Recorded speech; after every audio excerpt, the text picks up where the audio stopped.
When I was 10 years old, I stayed at home by myself for the first time while my parents went out for a date. I was really into horror movies, so my imagination ran wild, so I had every light on in the house. I was scared, honestly, but not so much due to the lights. My parents told me they would be back by 10, so I wasn't really worried. I had food, blockbuster movies to watch, and my favorite game, Manhunt, on my PS2. By the way, this was 2004. It started to get dark outside when all of a sudden a storm hit. Then the lights went out. As soon as it happened, I ran into our living room near the front of the house with my flashlight. I was definitely afraid now. I decided to get under the covers on the couch. I tried to fall asleep, but I was so afraid I couldn't. I don't know why, but I peeked out from under the covers, and I swear, I saw the silhouette of a man in the corner of the room. I jumped back under my covers, breathing heavily. Then all I heard was slow, methodical footsteps. They were coming toward me. Then I heard whispering along with the footsteps. My heart was pumping out of my chest at this point. Then the sound stopped. I just laid there frozen. No sound. Go! I got up and ran out of the house because it felt like someone touched my arm. And I know I heard someone yell the word go. I pretty much ran out of the house with the blanket over my head. I ran to my neighbor's house. I told them what happened and they called the cops from their cell phones. My parents arrived a little later than they expected due to bad traffic. They seemed angry about what happened. The police say that there was no evidence of a break-in. I still to this day remember that feeling of fear, but I really don't know if it were my imagination or not.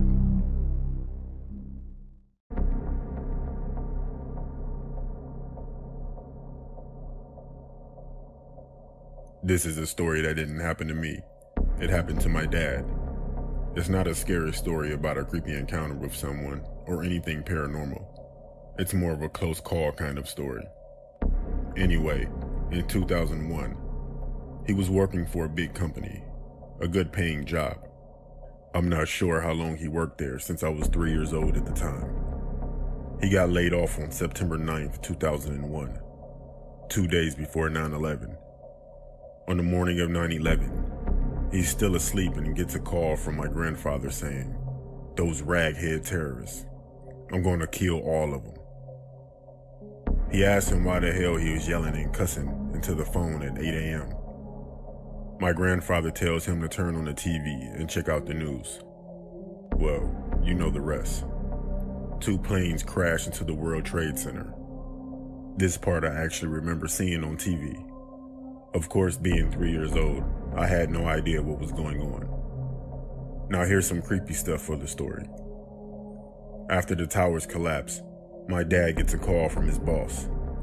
He asked him, "James, what the hell just happened?" There was a loud explosion and everyone started freaking out. I'm still in the tower and it's really dark in here. My dad tells him the towers are gone, they collapsed. I'm not really sure how their conversation went after this, but eventually his boss's phone cut off. He somehow survived the collapse by being trapped in an air bubble or something like that, I don't know. He got trapped under all the debris and was stuck in the air bubble. No idea how he got signal on his phone underneath all of that. His body was never found. Now the main reason I'm sharing this story is because a few years ago, my dad told me something that is chilling to think about. Right before he was laid off, he was scheduled to go to a meeting with his boss and some other people he worked with. The meeting took place on the 72nd floor of the North Tower. It was supposed to start exactly at 8 a.m. Coincidence or not, this is creepy.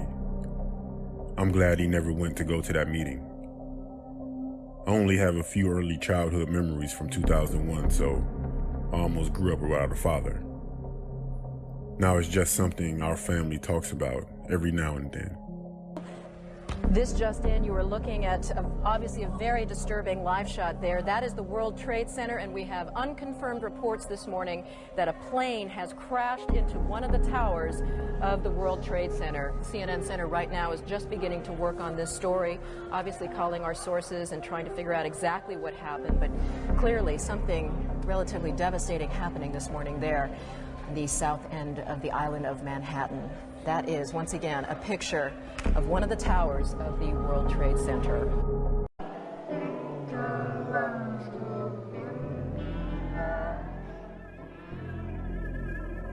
I'm 26 years old, and this story happened about 5 months ago. One night I woke up at around 1 a.m. and I couldn't go back to sleep. Usually when this happens, I go on my laptop and I go on social media or I watch YouTube. I got pretty bored after a while, and then remember my friend telling me about the deep web, and even worse, the dark web. I thought it's the perfect time to check it out. When I go on there was a lot of links to click on, such as live rape, illegal pornography, hitmen for hire, human body parts for sale, torture, all kinds of stuff. I clicked one link that said home invasion live stream. The first thing I saw upon clicking was a man filming himself.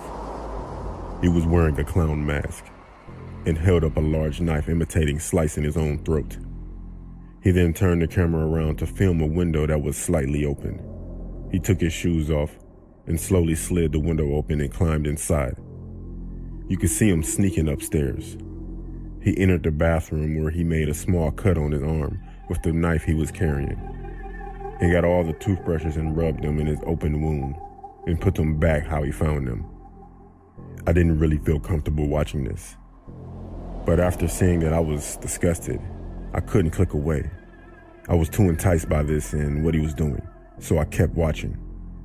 He then opened the door to a bedroom where a man and a woman were sleeping. He leaned over to the man, put his hands right next to his face, almost touching him. Then the same again with the blade that he was carrying. He pressed the knife right up to his throat, almost making contact. The masked man then went and stood right next to the woman on her side of the bed and stood there just staring at her, just watching her breathe as she slept. After just standing there, he pulled something out of his pocket and placed it next to the woman's pillow. I couldn't see what it was, but then he zoomed in.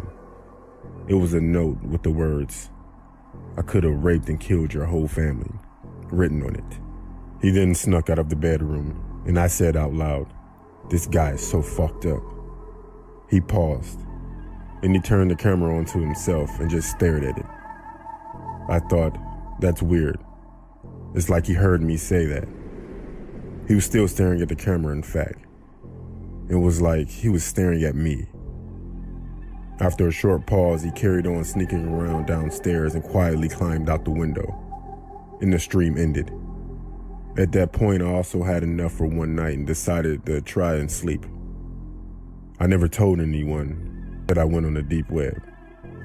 And about 3 weeks after watching that live stream, I woke up one morning to see a note next to my pillow, and it read, "So who's fucked up now?"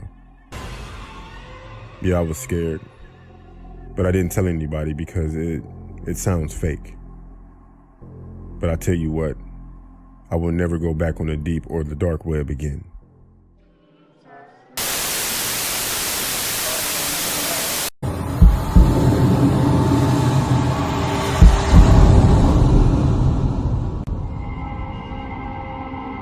This story happened to me on my first day of high school. I remember walking down my street in the morning toward the bus stop. There were a few other kids that stood next to me talking. There was also a man who definitely didn't belong at a high school bus stop. He was tall, had a shaved head, a mustache, and a white tank top on. I thought he looked weird and out of place, but I really didn't give it a second thought. My first day of high school actually went fine. It was on the way home where it all went wrong. I got on the school bus, and as I was walking to find my seat, I saw the same man from this morning sat on the back of the bus. This time he was staring right at me. I didn't know then, And I still don't know now how this guy even got on the bus in the first place. The house I lived in was one of the last stops, so by the time my stop arrived, most of the kids have gotten off the bus, and the bus was empty. I could just feel that guy staring at me the whole bus ride home, though I didn't dare to look behind me and check. When my stop finally arrived, I got off and I started walking. And of course that creepy man got off and started following me. I started walking faster.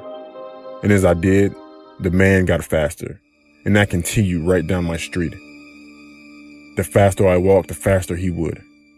It got to the point where I needed to start running. Thankfully, my house was close by. I ran by my house and slammed the door shut. And I looked through the kitchen window to see if the man was still chasing me. He was walking past my house like nothing ever happened, while staring at me. Later that night, I was upstairs in my bedroom when someone knocked at the door, the downstairs door. The next thing I heard was my mom calling me downstairs. When I get there, my mom is looking confused and checking around outside. I say to her, "Yeah, Mom?" She said, "That's weird. There was a man just here asking to speak to you." I asked what he looked like, and she described the same man who chased me home earlier that day. I told my mom about what happened, and how I was pretty sure it was the same guy who knocked at the door. My mother told the police and our school. And actually, this wasn't the first time they have heard reports of this. The school and the police said they had several reports of the man stalking their children. From what I know, he was never caught. Who knows what he could be doing right now? Just be careful.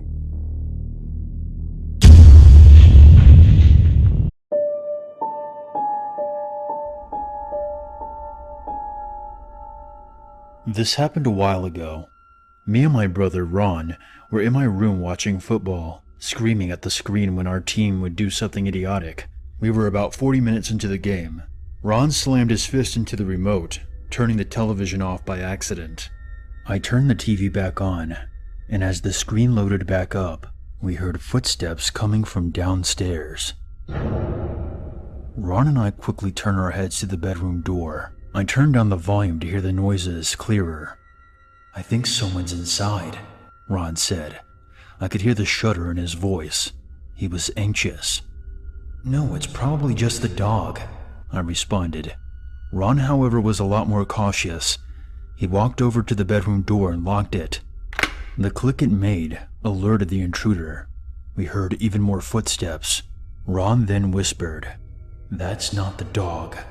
Ron, acting nervous, put me on edge, so I agreed with him and turned off the bedroom lights. Ron then looked around the room, trying to find some sort of object we could use as a weapon. I sat next to the door, with my ear placed on our wall. They were so thin that if there was someone inside the house, I would be able to hear them. Nothing happened at first. It was just dead silence. "Take a look," Ron said. He had his phone turned on in case we needed to call the police. I lay on my chest and looked through the gap under the bedroom door. I saw blackness, but I could barely make out a pair of boots standing a little ways down the upstairs hall. I felt both hands shaking as I pushed myself back up to my feet. I tiptoed over to Ron, who was waiting anxiously for the answer. "Someone's here," I whispered as low as I could. Ron's face went pale as he stared into nothingness. At one point, I thought he was going to black out on me. I pulled Ron over to our window. I quietly opened the window and looked down at the grass, 2 stories below my current position. Ron was still in a different world, as if he was blocking himself out from reality, leaving the responsibility to me. I tried not to pay much attention to him and instead focused on escaping. I took Ron's phone out of his hand as he crouched on the carpet. He had installed one of those apps where specific fingerprints can enter the phone. I took his hand, which was shockingly freezing, and held his index finger on the phone screen. I jumped out of my skin when the phone let out a loud beep, and all of a sudden, I could hear footsteps running straight to the bedroom door. I quickly typed in 911 and put one leg out of the window. I heard loud banging on the bedroom door and shouting, "I'm going to kill you." I landed on the porch roof and shouted at Ron to snap back into action. Ron stood up quickly and stumbled outside of the window. He landed on the roof beside me as I forced the window shut again. "We need to jump," I said. I could hear faint thumping behind the walls. The intruder was struggling to get inside our room. I jumped off the porch roof and sprained my ankle. Ron was wobbling on the edge of the roof. "Quick," I said. I avoided shouting, as whoever the intruder was would have known that we were outside. Ron touched his chest, head, right shoulder, and left shoulder, making a cross before he jumped. We were a good 6 blocks away before I realized that I had left my dog behind. I burst into tears from fear of what just happened and worrying if my dog was hurt. I talked to the police operator as both me and Ron slowly walked back to the house. We heard sirens and I felt a weight lift off our shoulders. As we approached our house, we noticed that the police were now outside. Me and Ron hid beside our porch. Both of us were waiting to come face to face with the intruder. 4 cops came out, but there was no man, and one of them was holding my dog Lewis. I hugged him and apologized to him for leaving him behind. The cops explained that there was no one inside, and there was nothing stolen either. In fact, they explained that there was nothing to even prove that someone had invaded our property. They never found him. Ron installed some CCTV cameras in both of our houses, but I can assure you, I haven't had a good night's sleep since.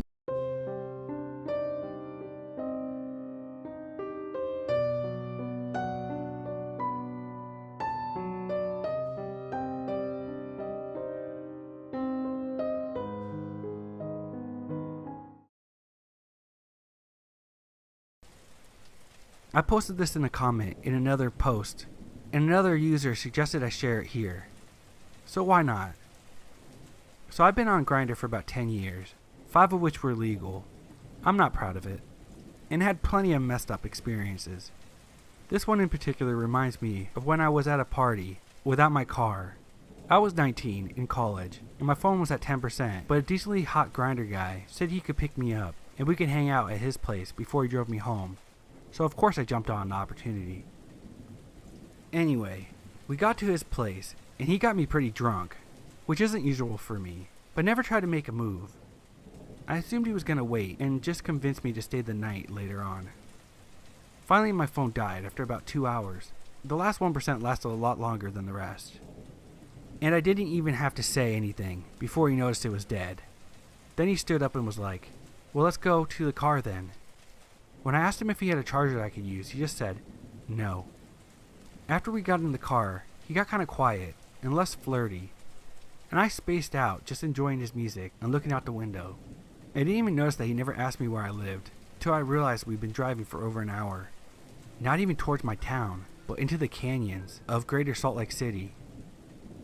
I asked him where we were going, and he just said, "Thought we could just go for a drive." And my drunk ass was like, "Oh, okay."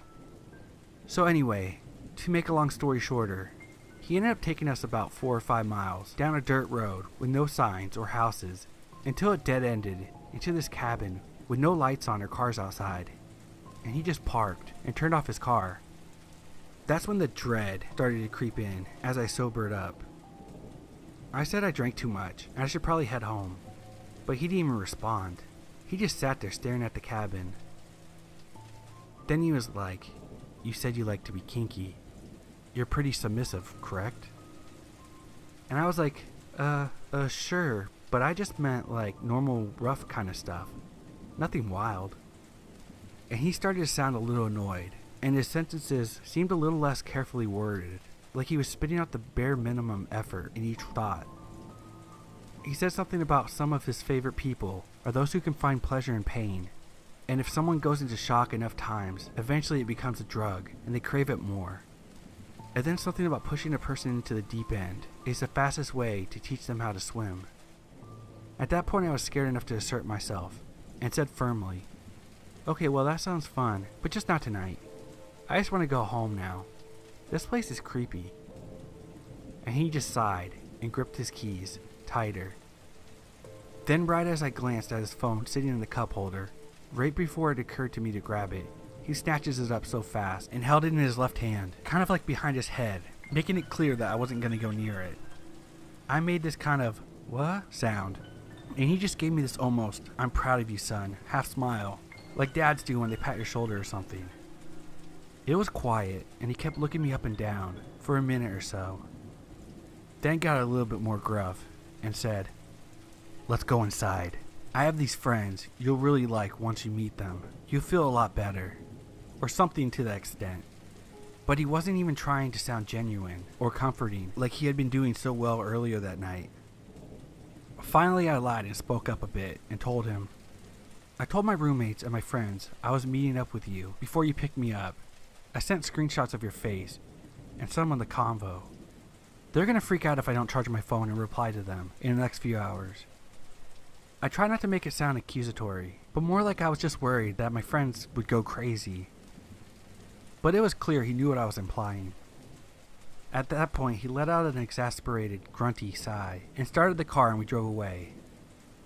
He kept his headlights off all the way back down the dirt road for some reason. Driving back, I got nervous about him stalking me or coming after me in the future, so I tried to apologize and tell him I was down to hang out another time. But tonight was just not feeling great for me. Blah blah blah. He didn't say a single word to me the whole drive back.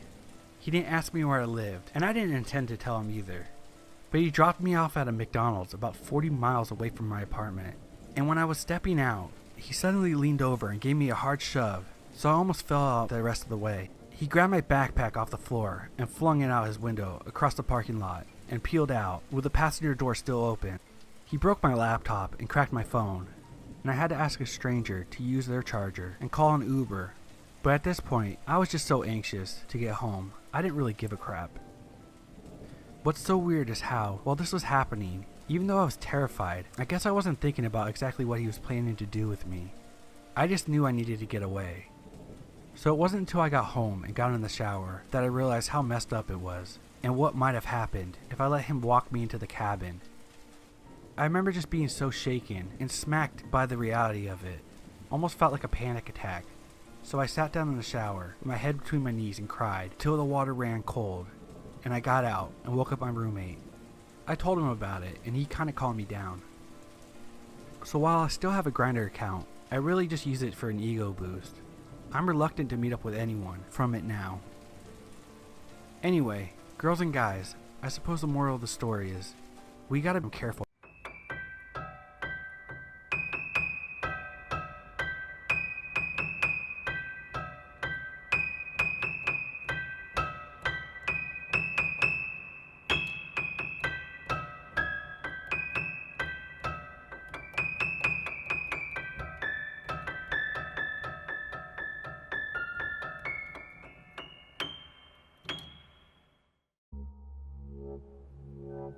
I don't know what had me fooling around with illegal stuff like the deep web. But I heard that it was a place where stuff the normal internet didn't have was stored and viewed. Immediately I got interested and asked my friend how I may access the deep web. He wrote me down the instructions. After a while, I decided it was time to go home. When I got home, I looked at the card he wrote the instructions on. It said I needed a browser called Tor to access it. Needless to say, I got the search engine and read on. Next, it said I needed to find a page called Hidden Wiki. After a while of searching, I found it. I saw a bunch of nameless links.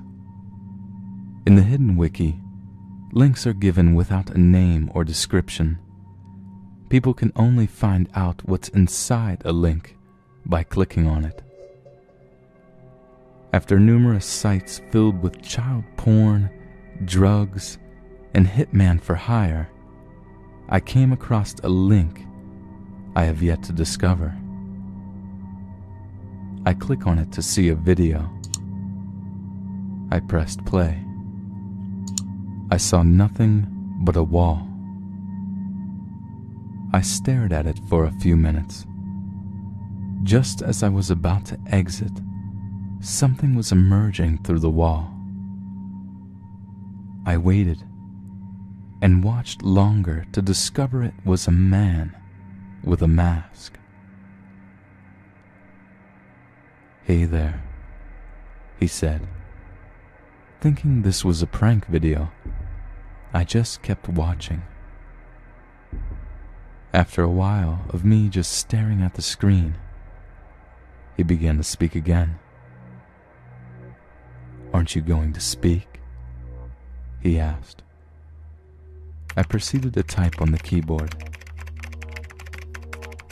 "Not the keyboard. Speak," he said. At this point, I was a bit frightened. "Who are you?" I asked. "I'm your friend," he proceeded to say. At this point, I'm scared. My face is full of terror. I begin to start showing my fright. "Come on, friend. Don't give me that scared face," he said. This is when I got extremely frightened. "Just 1 second, my friend. I will get your address so I can talk to you in real life." He proceeded to type on his computer. Frantic, I tried to close the window down and get out of the video. "That won't work," he said. Before he had time to track my address, I got a screwdriver, removed the back and battery from my laptop. It's been some time now, and he hasn't come. He didn't have enough time to get my address. Or did he?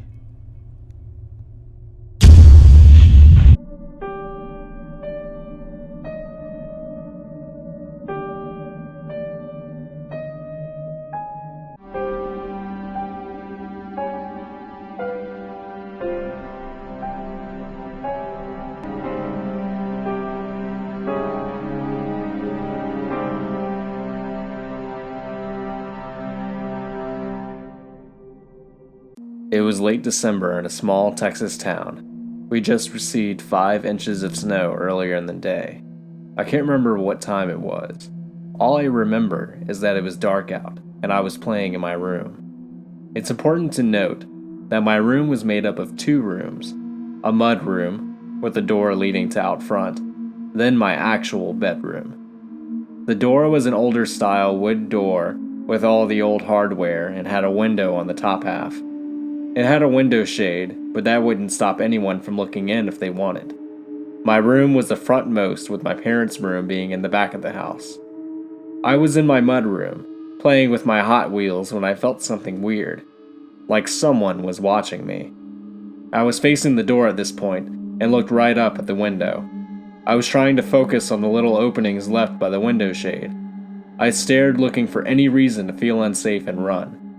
After a while, I was sure that there was nothing, so I went back to playing. A few minutes later, I got the feeling again. This time, I didn't look at the door, but instead moved to where my back was now to the door. I was just hoping that it was all in my head. Just then, the most terrifying thing happened. There was a noise at the door, like the doorknob had been touched. I was still turned around, back facing the door. I was completely frozen at the metal on metal sound of the doorknob. It was moving. I didn't know how or why, but it was moving, slowly turning, testing the lock. I wanted to move, but I was frozen. It was like someone glued every joint in my body. My chest felt like a car was parked on it. My parents had been in the shower all the way at the back of the house, leaving me at the front all alone, with the only room lit up being mine. Suddenly, the knob was not being gently moved. Someone was turning it with force. This door was one that had to be locked with a skeleton key, so the knob could turn and open freely. Luckily, there was 2 deadbolts. Whoever was on the other side just figured out the knob was free to open. As soon as I heard the knob turn all the way, I sprung up to the door about 5 feet, my back to the wall. The door fell silent. I found myself glued to the wall, unable to move. Then the knob turned slowly. I remember watching, waiting for it to turn all the way. When it did, whoever was on the other side started trying to budge the door and pry at it. First, it was easy going, but then they started pounding into the door with their foot. They got only 2 kicks in when I unfroze and screamed for my life. I sprinted to the back of the house to get my parents. They asked what was wrong, and I said someone tried to break in. They ran and checked, not bothering to look outside, which I pleaded them to go check outside.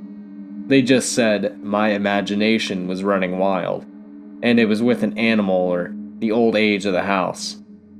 They took one final look in my mudroom, not bothering to investigate any further. I was told to go to bed. It took me hours. I don't even remember falling asleep. All I remember is staring at the door from my bed, never taking my eyes off the doorknob. Suddenly, I was woken up by my parents, who were obviously distressed and seemed to be scared. My mom grabbed me by both shoulders and got right in front of me. She asked me very sternly why I thought someone tried to break in. When I told them this time, they seemed to listen. I was worried how serious they were as they asked me about everything. When I was done, they said they had to show me something. They took me to the front door and out to the front yard, and pointed to my door near the driveway. You could clearly see the boot prints in the snow, walking along the street through our yard, and straight to my window, then my mudroom door, where I had been playing the night prior. The police showed up and took a report, but nothing ever came of it. I was never able to sleep well in that house. I can never forget what it felt like as a child to go through this, and to not have my parents believe me. I'm just glad I was not home alone, and very thankful for those deadbolts.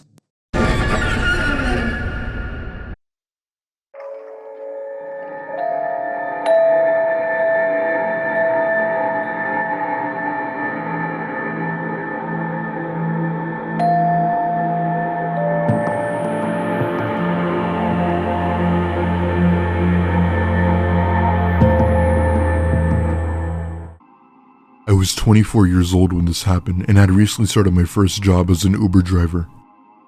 Being an Uber driver was easy for the most part, but you'd eventually get to a point where you were tired of constantly picking up people and putting a fortune's worth of gas in your car. It would have been great if Uber paid for the driver's expenses, but we were independent contractors under their platform, so we had to pay for gas. The pay was okay for the most part, but you might as well consider Uber as a side job to earn a little extra cash on the side. I'd mainly do Uber during the night as I'm a full-time college student with bills to pay, so it wasn't all fun and games. Anyway, I'd constantly be picking up people everywhere in my city. I've picked up motorists, people from parties or nightclubs, and you'd sometimes get your occasional creeps who'd stare at you for no apparent reason. However, there was this one woman who I picked up that really gave me second thoughts about working for Uber. It was a Wednesday, I believe, and I was driving around waiting for someone to request me for a ride. A few minutes went by and I got a notification from Uber letting me know that someone had requested me. I eventually pulled up to a woman who looked to be in her mid-30s. Just by looking at her, I could tell that something seemed off about her. She wore some jeans and had a black t-shirt that had holes all over it. Her hair was a mess and I could make out what looked to be faint marks on her. She went over to my car and asked in a soft tone if I was her Uber driver. I told her yes and to hop in the back. As soon as she did, she kept on giving me this stare as if she seemed upset about something. Like I said before, you'd occasionally have some creeps, so in my mind I thought she was one of them. She told me the address and we went on our way. I then began to notice that she kept looking around my car for no apparent reason, as if she were looking for something. I keep all of my valuables with me at all times, and the valuables that I do have in the car were all kept safe in the glove compartment. She kept looking around while fidgeting with her fingers, like she was anxious. Whenever I'd asked if she was okay, she'd immediately stop and raise her voice to tell me that everything was fine. Not in a rude way, just a formal way. Out of nowhere, she kept on saying things to herself, repeating them over and over again. I assumed that she had some sort of mental disorder, so I tried to be respectful and mind my own business. But that all changed when she started screaming at the top of her lungs. She began hitting me, grabbing my shirt, trying to scratch me, and doing anything she could to cause harm to me. I told her that she was done and ordered her to get out of my car before I called the police. She started to cry and sob and began to apologize, telling me not to kick her out. Even though I felt somewhat bad, I still couldn't chance it because I knew that she was going to end up doing it again. She got out of my car and I sped off and reported the incident to Uber, and I don't know what they did after that. All I could say is, that woman is mentally insane.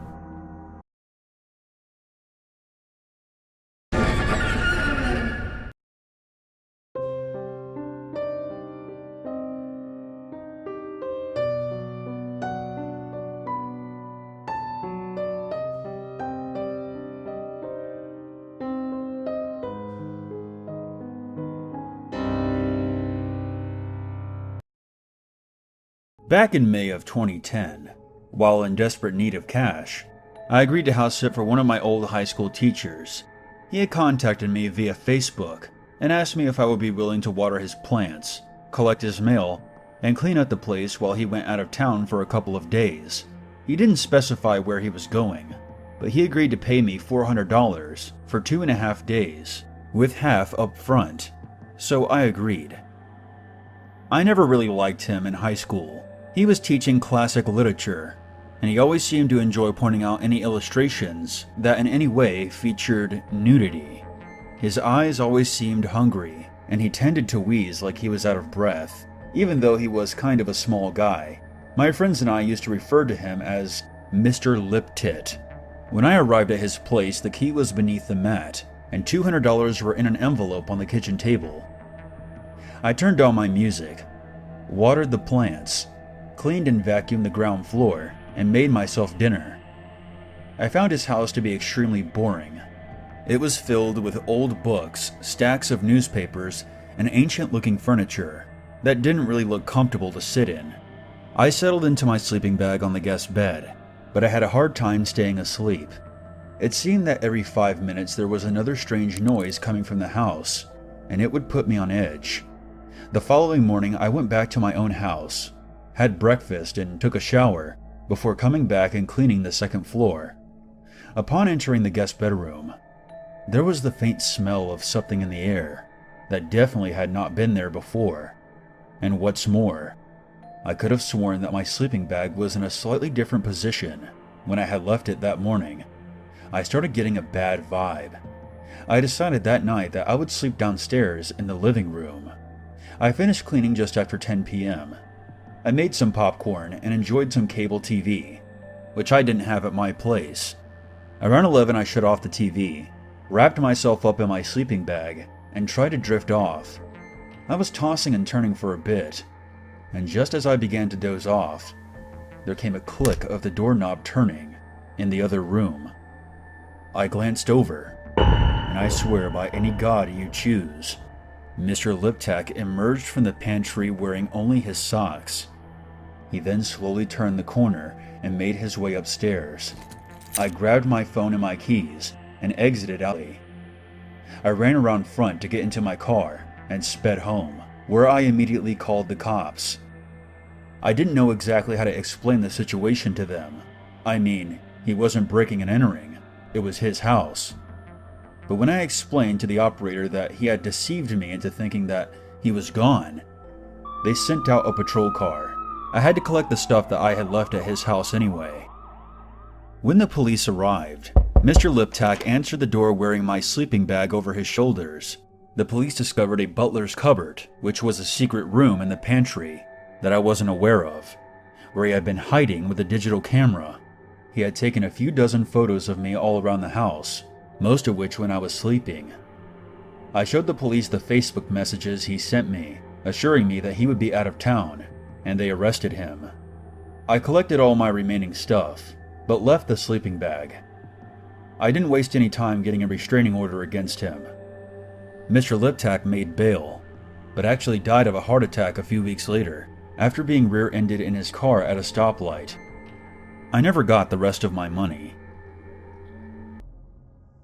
Back when I was 17, I used to babysit for our neighbor, who at the time was a single mother who happened to be going through a particularly nasty divorce.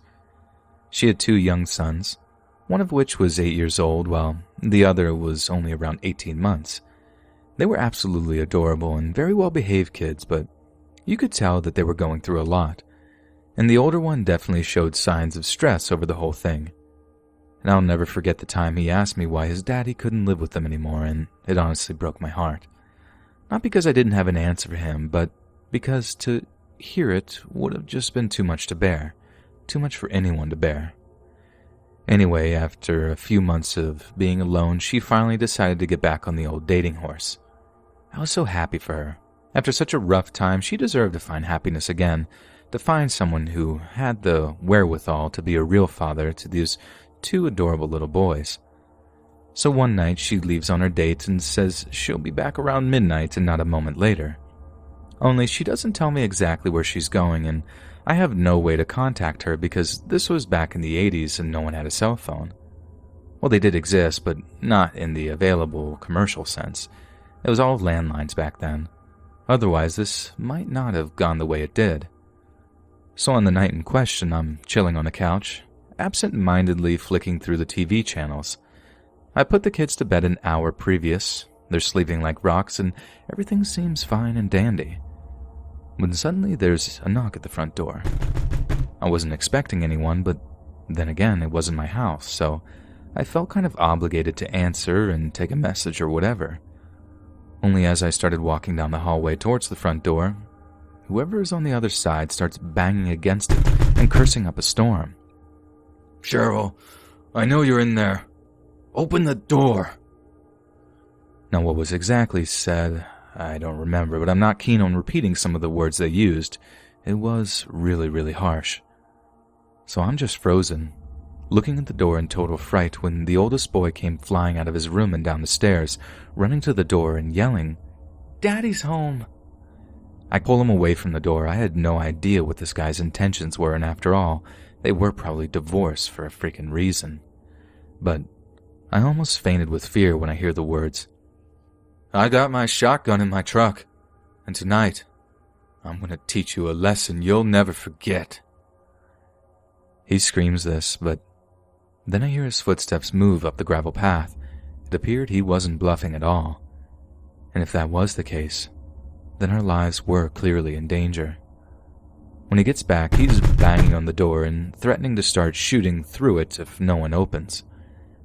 I grab both kids and run out the back door and across the street to my house where my mom calls the police. When the police arrive a few minutes later, they actually find the ex-husband taking a massive dump on Cheryl's porch. He was arrested, and I wait with the kids at my house for their mom to show up. Everyone was in tears by that point, even my mom, who was normally a pretty reserved woman. I mean, maybe he was just having a manic episode and no one was in real danger, but honestly, it was one of the most terrifying nights of my entire life.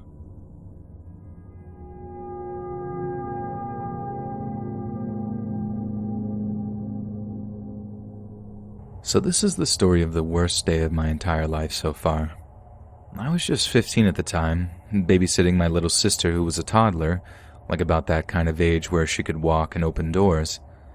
My parents were making a quick run to the store and left me in charge. I was chilling in the TV room. Sis was in her bedroom playing with her dolls or whatever.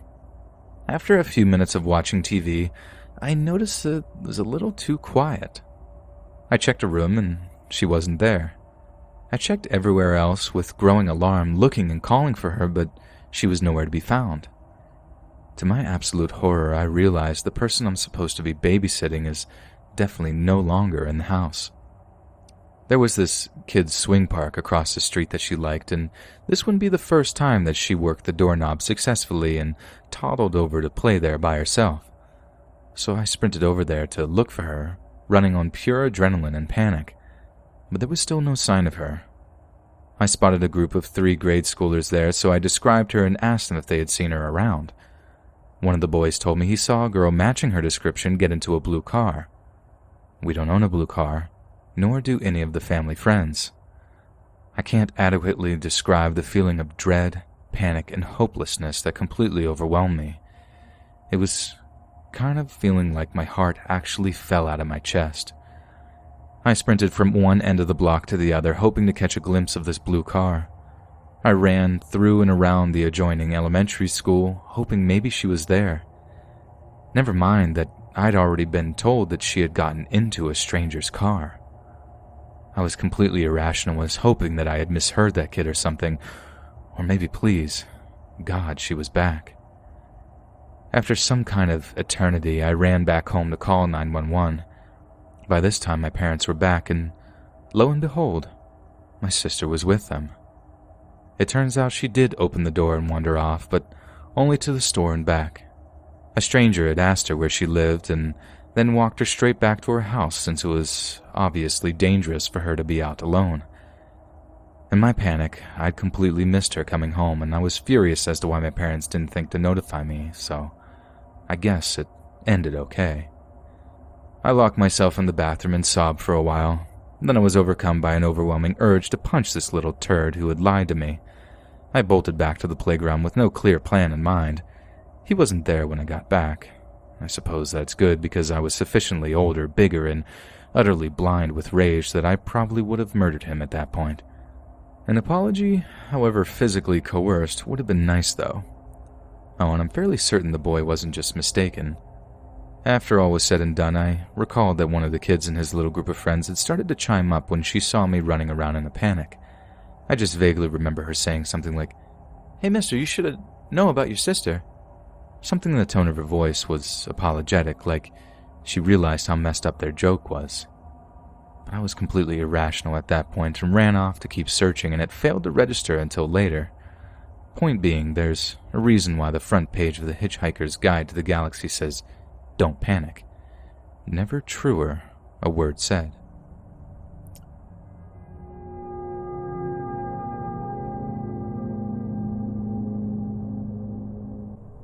So this story isn't about me babysitting, but rather a close relative babysitting me and my sister when we were much younger. My parents told us the story when we grew up, and honestly, this has to be one of the last things any babysitter would want to happen to them or anyone in their guardianship. We wince every single time they retell it, and I'm guessing you will too. My parents had decided that they were going to have a little date night for the wedding anniversary and called up a family member to see if they would babysit us for the evening. She adored babies and would always play with us when she would occasionally visit, so she must have appeared to be the best person for the job. Although by the end of this, you might well dispute that idea rather violently. My parents were in the living room getting ready to leave for the night, and we were in our room playing with her. After a little while, she starts throwing me up and down in the air in that playful way that grown-ups do with kids sometimes. Apparently our dad happened to notice this and warned her to be extremely careful since the ceiling fan was at full blast, but decided she was aware and responsible, so he just headed back to the living room to carry on getting changed. After a few more playful tosses in the air, she put me down and started to do the same thing with my sister. Except she wasn't quite as lucky. According to my dad, no more than 30 seconds had gone by when a loud gasp followed by a blood-curdling scream echoed all around the house. My parents came rushing to the room, and what they witnessed was something my mom has never, ever been able to get out of her head. She just stood there in shock for a moment, surveying the pure horror of the scene before her. Our babysitter had accidentally tossed my sister into the fan while it was still on, and it wasn't one of those flimsy, cheapo ceiling fans that you can pick up from a Walmart. It was one of those solidly built steel blade fans, built with safety features, sure, but still super heavy. Also, the fan setting was thankfully not set to high, but only to medium. God knows what the damage would have been if it was. And the way my mom tells the story, for the first few moments after walking into the bedroom, she thought my sister was dead. Blood was splattered all over the wallpaper, almost as if someone had been brutally beaten. My sister was on her bed's blood-soaked sheets with a huge gash on her forehead, and you can only imagine what kind of horror was going through our babysitter's mind. An ambulance quickly came to get her cleaned up and was given a lot of stitches in her forehead. My parents were more than relieved the blades didn't strike an eye, that she actually only managed to pick up superficial injuries. The babysitter didn't come around after that, even though everyone got over it pretty quickly since it was an accident. She still has the scar on her forehead today.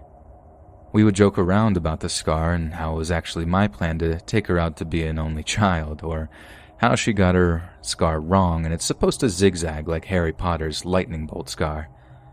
I suppose, at best, it's an interesting story to tell if anyone asks her about the faint scar on her forehead.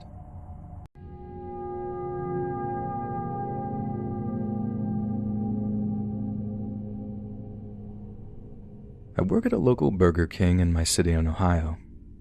A few nights ago, I was working the closing shift, which is 5 p.m. until 10 p.m. It's a shorter shift, but it's the heaviest one of the day. And not just because it's busy, because all the weirdos seem to come out after the sun goes down. And this right here is the story of the most bizarrely disturbing encounter I've ever had while working in that Ohio Burger King. So, it must have been only like half an hour until closing, and round about this time, the throngs of late-night diners start to kind of peter out, allowing us to close a few booths and generally get a head start on clean down before actually closing. The restaurant is getting quieter and quieter, and as time goes on, it actually seems like we might be able to get out of that place at a reasonable hour, which obviously we're all excited about. You see, we didn't get any overtime there, and they'd only pay us for 15 minutes after closing. The idea being to keep us from slacking and earning a few extra bucks in the makeup work after hours. So as I was saying, it's about half an hour from closing when I see a guy start walking towards the clear glass doors. They're double doors too, so picture the scene as he opens one door, uses the little hook to keep it open, then does the same with the other doors so that both sets of doors are wide open, like he's ready for an entire mob of people to start walking through the entrance. But instead of an entire mob of people, there came only one, although I'm guessing she weighed about as much as 3 or 4 other people. This woman was in a mobility scooter, or more accurately, spilling out from over a mobility scooter. I really don't mean to be cruel here, but she was disgusting, objectively disgusting.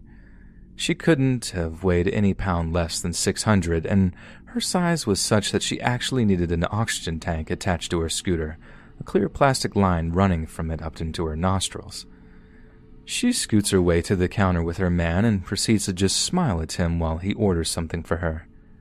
Something being the single biggest order I'd ever taken down in the entire time I've worked there, and I'm talking even more than the frat boys who come in drunk one Saturday night. The order came to just shy of $150 and took about 20 minutes to prepare. Keep in mind that the average serving time in our restaurant at that period was like 6 minutes. 6 minutes for an entire bag of meals, and this order took 20, with every member of our staff preparing it. When it was done, the worst part commenced. She scooted herself over to a table with her man, who then proceeded to feed her pretty much the entire order in the space of about 10 minutes. It was absolutely disgusting. But honestly, I couldn't decide if it was worse that we were bearing witness to that whole thing, or that the guy seemed to take immense pleasure in making a freaking mess while he was feeding her. By the time they left, there were fries and ranch dressing everywhere, all over the floor. Tons of fries had been crushed underfoot in that way that you have to really scrub to get them up. The whole thing added a bunch of extra time to our cleanup. But that's not the thing that scared me. It's how into the whole feeding thing they were. How the woman was hurtling towards an early grave and seemed to be loving it.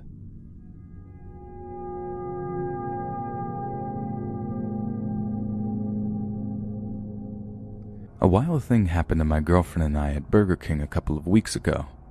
We ordered a bunch of food, got our drinks, and sat down at a table near the corner of the restaurant. A minute after we ordered, a guy goes up to the counter and orders. He wasn't out of place, so I didn't notice anything about him for a few minutes. He sits down where you typically would sit if you were waiting for a to-go order, and the first thing that got our attention was a kid, maybe 8 or 9 years old, ran past him. He loudly says, "Atheist!" at the kid in an accusing tone. He then was milling about, talking in a radio-like box about how he needed to move to the North Pole. It was seconds after this that I noticed that he was staring at us. As I made brief eye contact with him several times to check that he was indeed staring, he then walked over and sat at a table right next to my girlfriend and I. Great, I thought. He then starts babbling to some imaginary person saying, I don't know. Homeless and mentally ill are common in this area, especially this side of town, so we are on edge but not surprised at his behavior. The lady working calls for order 179. The guy says, "They were before me," motioning to us, since he apparently forgot his number. The lady said, 2 cheeseburgers, and he again insisted it might be our food. By this time I realized what was happening, and I said, "Oh yeah, we are 178. At this point he snapped and totally lost it on me. "You Californians need to learn to open your mouths," as he grabbed his food and began walking in my direction to the exit. I mustered up what fight-or-flight response I had in the moment to say, "Have a nice day, see ya," as he approached the door, and Crazy Guy continues to cuss at me, calling me names. A few words were exchanged, but I made sure to stand my ground but not say anything off-color as he made his way out. As he left, he apparently continued to scream at us through the window. All employees and customers in that place were looking at me in shock, and I was shocked too. The part that bothers me about this interaction is that in the moment, as he walked past me, I saw in his eyes how removed from reality he was, whether that be because of drugs or mental illness or a combination of both. He was also much larger than me, so if he wanted to hurt me or my girlfriend, he likely could have. Needless to say, every time I go to that Burger King from now on, I make sure I scope out the area before going in.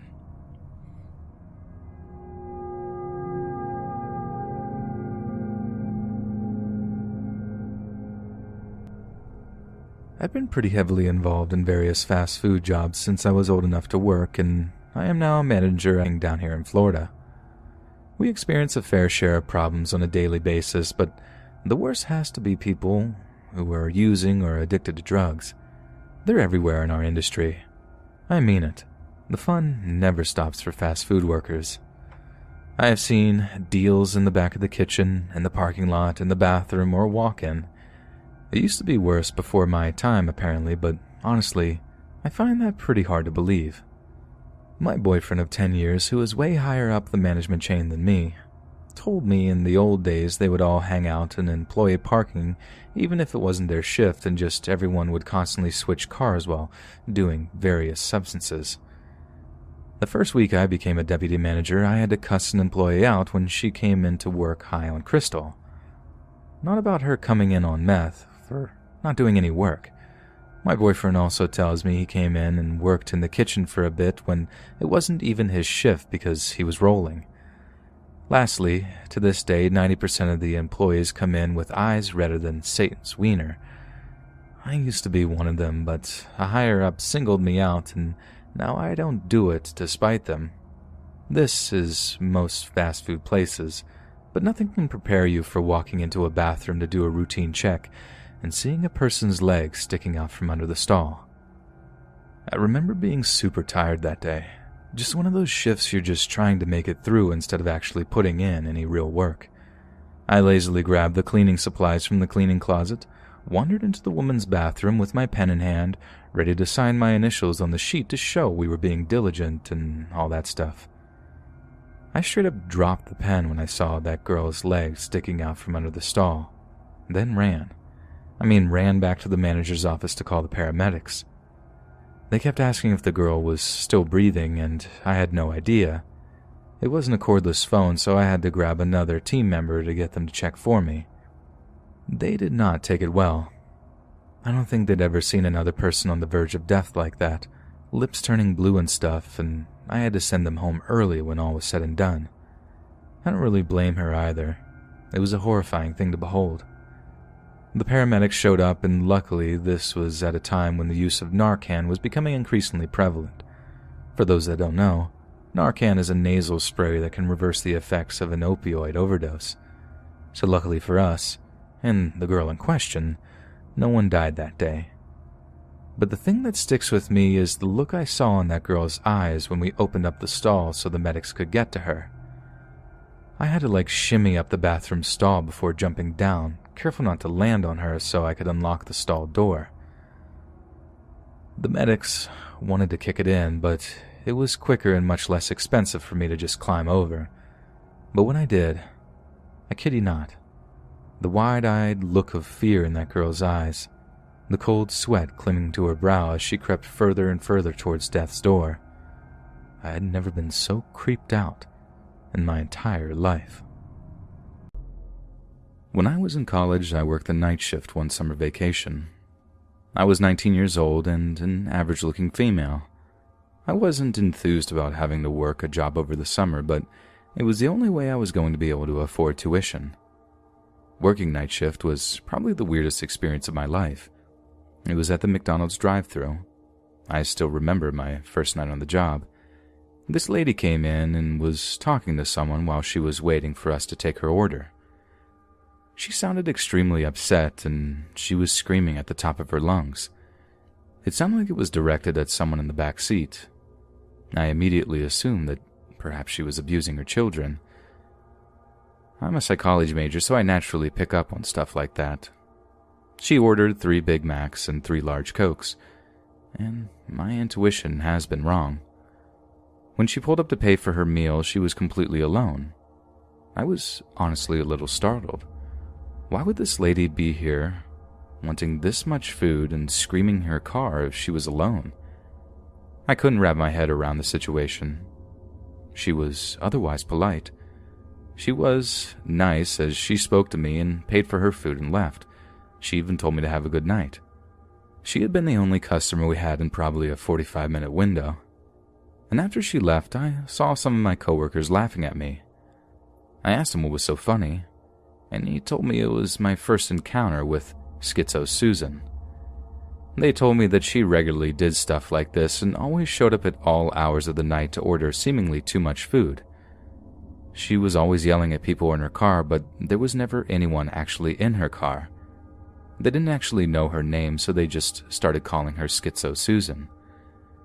They told me that there were occasional nights when she was the only customer to come through the drive-thru at all, and I found that extremely unnerving. I immediately started wondering what was wrong with this woman. About a week went by. She came in every night just like they said, and in between speaking to me to order her food and picking up her food, she was always yelling at someone. I couldn't take it anymore. I had to know what was up, so I formulated a plan. I was just going to ask her who she was speaking to. Play it off like I thought she was talking to me. It was the best I could come up with without seeming abrasive. I remember it being a Friday night when I decided I was going to go do it. I had chickened out a couple of times, but I figured that since I don't work the weekends, may as well try something new to end my last shift for the week. Well, the night that I did it, I listened into her screaming for a few more seconds than I normally did. You see, I can listen to what people are saying through the McDonald's speaker without them necessarily knowing that I'm listening. If I don't say anything, they would never know. I normally never did this because it's kind of frowned upon. I'm pretty sure there's some kind of rule against it, but I listened for maybe 20 or 30 seconds. I listened for long enough to know that she was yelling at someone named Darian. When she was in the middle of saying something, I interrupted her and said, "I'm sorry, ma'am, were you speaking to me?" She just replied, "No." Okay, I thought to myself. I knew that I had to try something else. I asked her if Darian would be ordering with her. Then she was silent. It wasn't an entire minute, but she just didn't say anything. After the second time of asking her if she was still there, she let out a banshee of a scream. It was the loudest thing that I've ever heard in my life. It really hurt my ears, blasting through the intercom. The McDonald's microphone system is already pretty loud, but when someone screams into it, trust me when I say that it's the most unbearable thing you've ever experienced. I was also surprised at how long she screamed. She had one deep, guttural scream going for like 30 entire seconds. In the moment, though, I was scared for my life. I also got really worried that I was going to lose my job. I felt really guilty for asking, like it was my fault for setting her off. In retrospect, I don't think I really did anything horrible to her. Literally just asked her if the person whose name she was screaming just a minute ago was also going to be ordering food. He didn't actually say anything when she screamed. It was just kind of a violent and guttural screaming. I was really taken aback there for a minute. How the heck do you even respond to that? I asked her if she wanted to continue placing her order, and that's when she just drove away. She floored it and drove way faster than she should have. And as she drove by, I saw her face looking at me through the window. It must have only been a split second that I could see her, but I got that one really good look at her. She looked extremely distressed, and as if things couldn't get any weirder, the microphone system stopped working correctly the rest of the night. I think she screamed loud enough to break something in it. That was hands down the weirdest thing to ever happen to me throughout any job I've ever worked. And this weird lady just disappeared after that. She stopped coming to McDonald's altogether. I asked some of the other coworkers how long she has been stopping by for her nightly visits, and all they said was that it was for as long as they can remember, which probably meant at least a year for some of them. I felt somewhat guilty for angering this lady so badly, but I think it is safe to say she probably needs some serious mental help. I haven't worked at McDonald's in a long time, and I don't ever plan on working fast food again. I just hope that wherever that lady ended up, she got the help that she so desperately needed.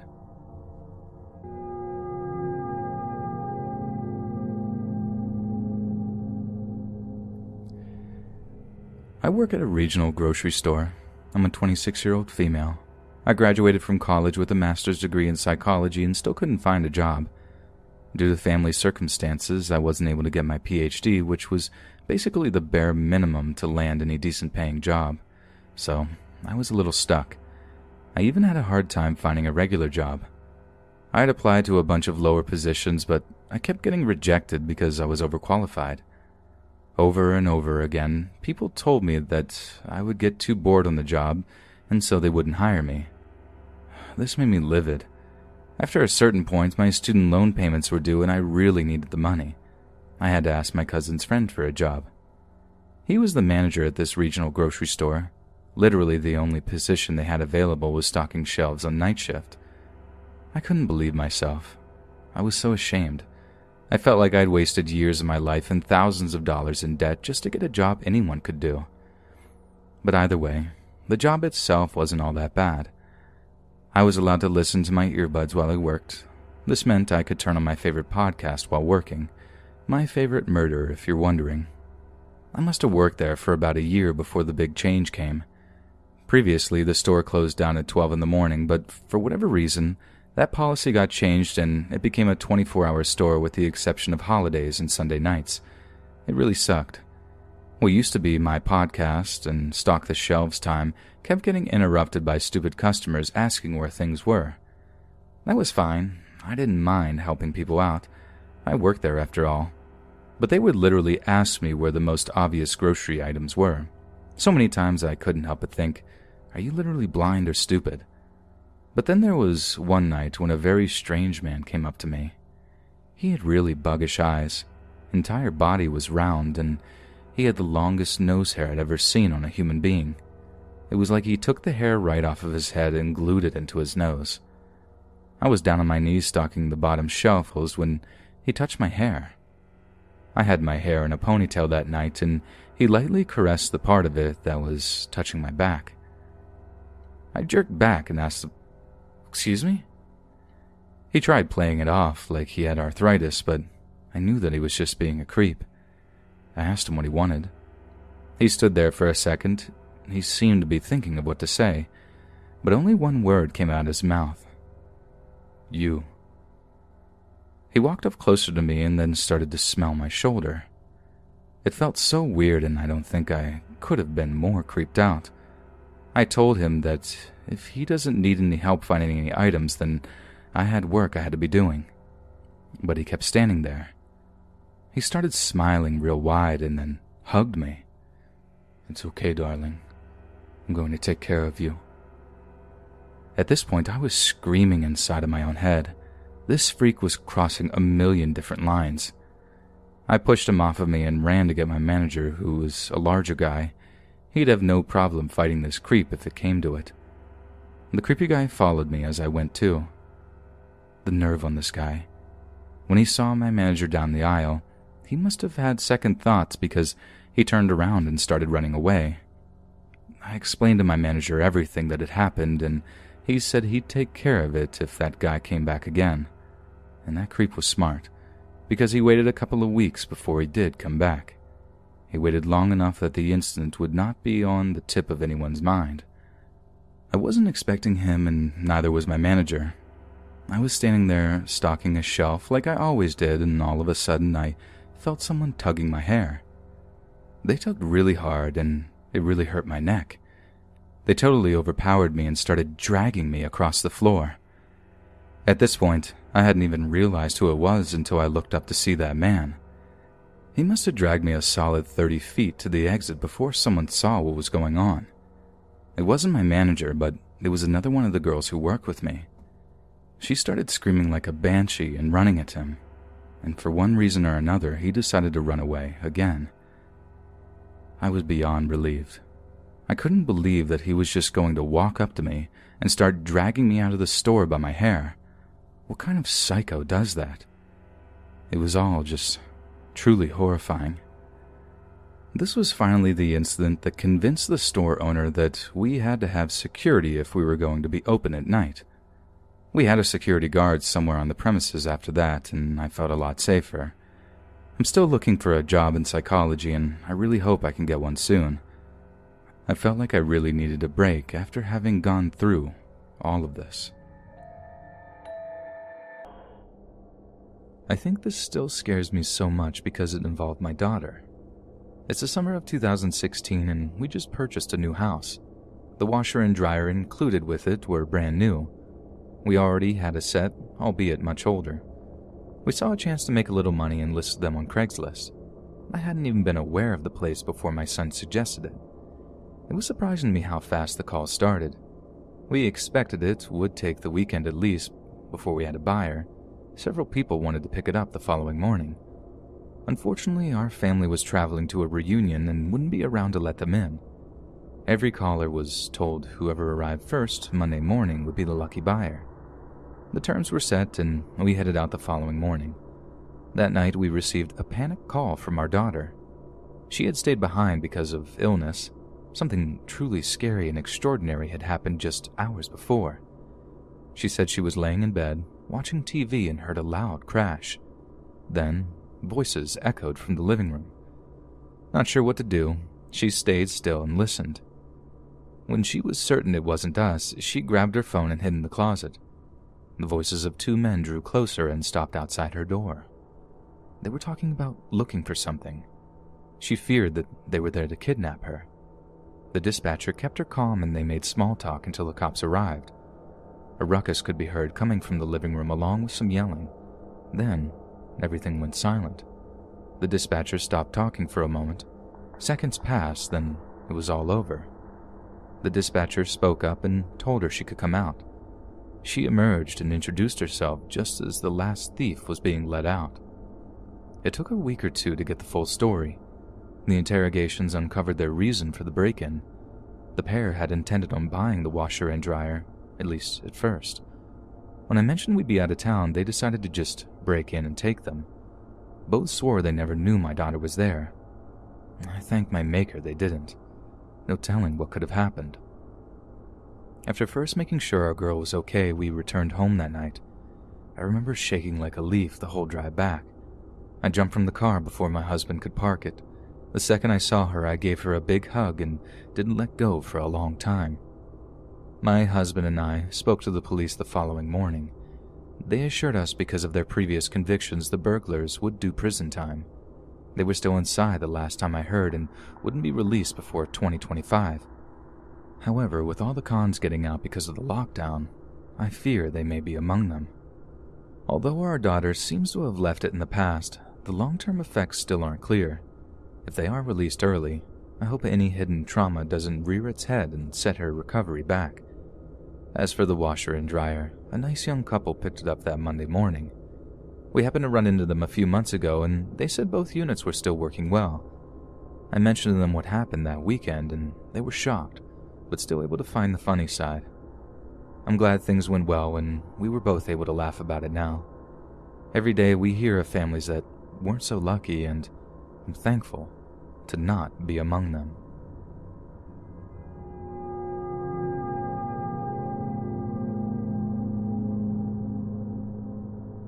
It was May of last year, and I had just signed the lease on a new house. It turned out the refrigerator didn't come with the deal. I'd spent most of my money on the house, so I started looking for a cheap one at garage sales. I couldn't find any that way.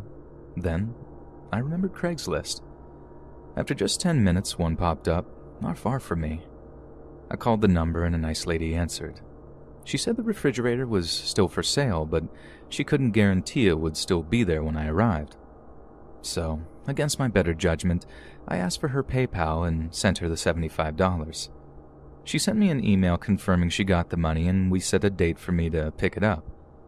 That Saturday, I texted her, letting her know I was on my way. The house was a nice ranch-style place. I knocked, and this hot brown-haired girl in very short cutoffs answered. After I picked my jaw from the ground, I asked her for Sunny. She said that was her and showed me inside. I had zero reason to be nervous. Like the outside, the house was nicely finished and smelled clean. We made small talk for a few minutes until this big dude, at least 6'5". She introduced me to him as John, her boyfriend, and she said he would take me to the refrigerator. She disappeared to the back of the house and I never saw her again. John led me through the kitchen to the garage. He opened the door and pointed to the refrigerator. It was all the way across from me, almost sitting against the overhead door. I could barely see it because the garage itself was so dark. I asked him if there was a light, but he said it had broken and they hadn't had the chance to fix it. No big deal. He had to open the overhead door so I could move it out anyway.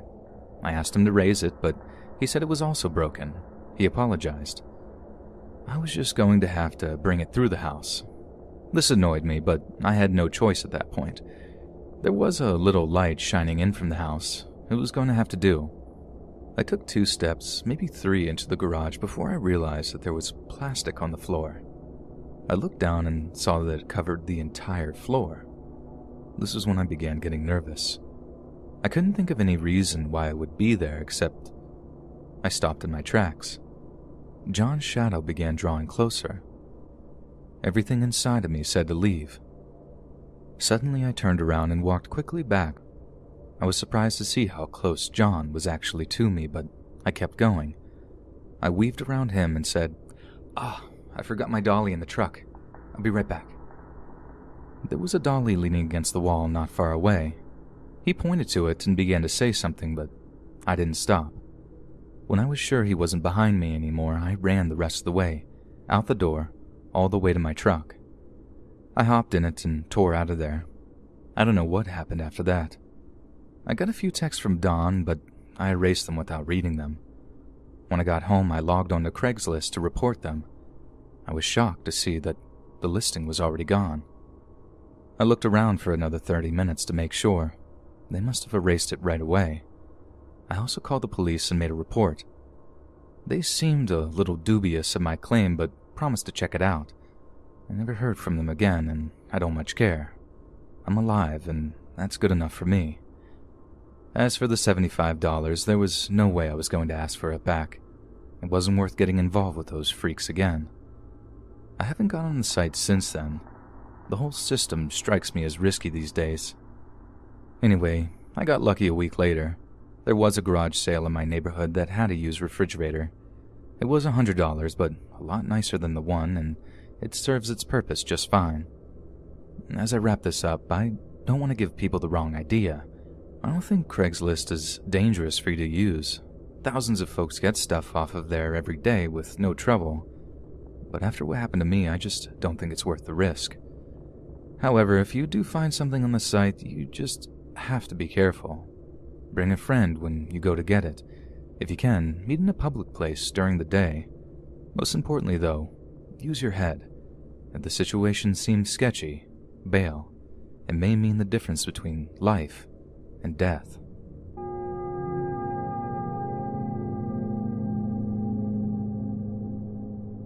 All this happened because I saw a YouTube video about a shelf unit stereo. I've been looking for one for some time. The addition of a decent turntable sold me.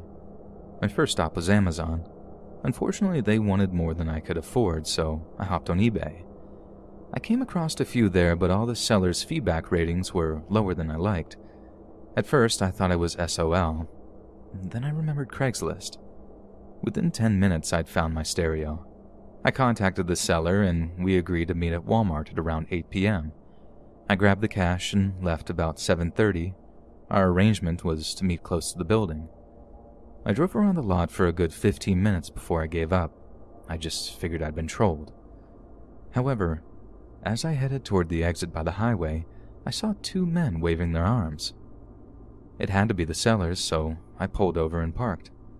I asked why they had parked so far from the store. One guy claimed that there were no parking spaces when they arrived. From what I could see, there were plenty. I let it go, though. There was no point in angering them. Maybe they were just stupid. There's plenty of folks like that around here. The taller of the two made small talk for a few minutes. I didn't want to be rude, so I humored him. The moment he stopped speaking, I tried to get the sale in motion. While we were talking, I hadn't noticed that the other guy had snuck up behind me. When I pulled the cash from my pocket, I got a hard nudge in my back. This caused me to jerk upright. When I looked at the tall guy, he had a pistol pointed at me. My instinct was to yell for help, but the two guns suggested against it. It was obviously a robbery. The tall guy didn't have to ask. I handed the cash to him and he kindly said thank you, and I hope that was the end of it. They drive away and I'd be left scared and feeling stupid. But I was wrong. The tall guy demanded I give up my phone. That was going to hurt more than the money. I reluctantly pulled it from my pocket and took one last look. The entire time the other guy didn't say a word. Now they had what they wanted. The two men got in the car and drove away, leaving me shaking in fear and feeling like a fool. I'd convinced myself I'd taken the proper measures to prevent stuff from going wrong, but the moment they changed the plan, I went ahead anyway, despite any misgivings I had. Now I was minus $100 in cash and a $400 phone. Without a phone, I had to walk the 200 yards to the store to call the cops. The employees tried to be sympathetic, but I'm sure they thought I was stupid too. The police arrived soon and took my statement. I respect them for being honest with me. We all knew the guys probably wouldn't be caught, and they haven't been. Almost 4 years on, and I have yet to hear of an arrest. I suppose I should be grateful it didn't cost me more. Had my assailants been of the mind to, I could have paid the ultimate price.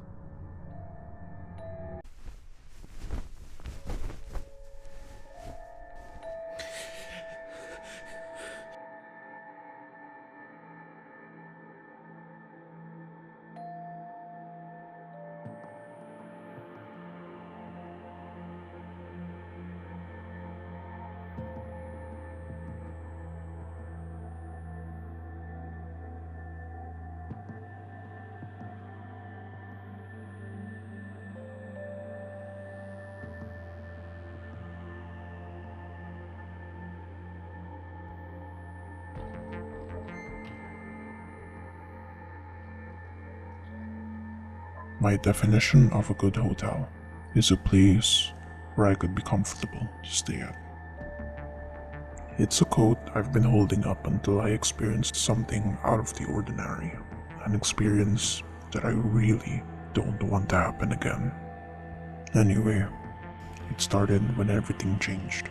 People need to be quarantined due to a pandemic going on around the world, and because of this, our normal means of transportation has been quite difficult. Fortunately, we were given the opportunity to stay at a nearby place for us to be able to get to work easily. In that way, we can sustain our needs due to this national emergency. I got to the reception, and she gave me a key. It's basically a small room in an apartment. It consists of a window and a door that leads to a small bathroom. It's decent. Nothing much, but it will definitely help me since I currently live 40 minutes away from my job. The first day I arrived was very comfortable and pretty normal, but I have to make sure that the place where I stay was clean because I'm the type of person who really hated dirty surroundings. So I decided to clean the place up myself without the help of housekeeping. I mopped the floor, fixed the bed, and wiped the window until I noticed that there was this tiny black paper. By the looks of it, it was attached to the wall, long enough to have cobwebs all over it. I took it off from the wall and spent the day cleaning the whole room, not knowing that this will be the last normal day of my entire stay in the apartment. The following day, I had this nightmare. Everything in my dream was all pitch black and I couldn't really see anything, only but pure darkness. But as I turned around, I saw a silhouette of a man sitting on a chair, singing something that sounded like a cradle song.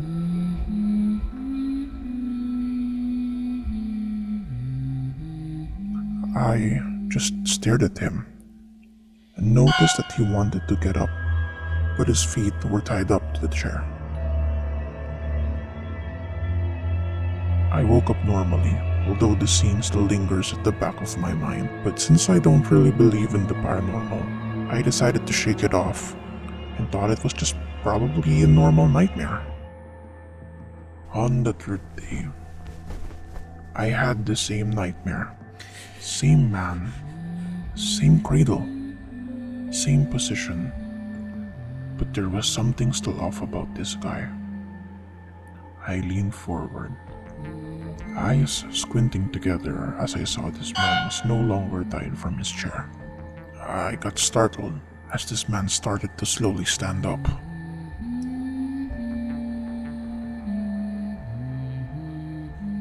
This dream was becoming way too realistic. I felt that this man was approaching me. I desperately tried to move but noticed that my whole body was stuck against the bed. I struggled and struggled until I finally gave in.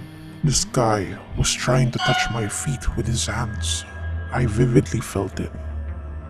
I was frightened. I just couldn't feel anything other than the fact that I could only shut my eyes and try to wake up. Eventually, long after I woke up, it was 3:08 in the morning. I prayed and listened to some songs to forget the terror that still haunts me. But it's getting worse. The song that I was playing got switched to an old song. The lights suddenly shut off. And I saw the man with my own two eyes, sitting on my chair by the nearby window.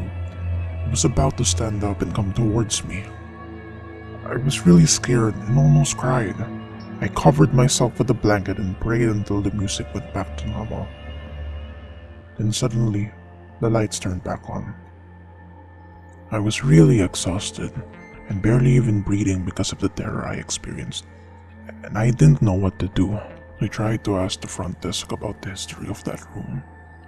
She couldn't even tell me. I told her what I experienced, and I saw the fear in her eyes. But she was trying to change the story and make up certain things in order for me to stop. I still don't know what's the story behind that room, but what's bothering me is that what if I didn't remove the black paper that was stuck to the wall? Will I still experience what happened? Or was it really there, waiting for another victim?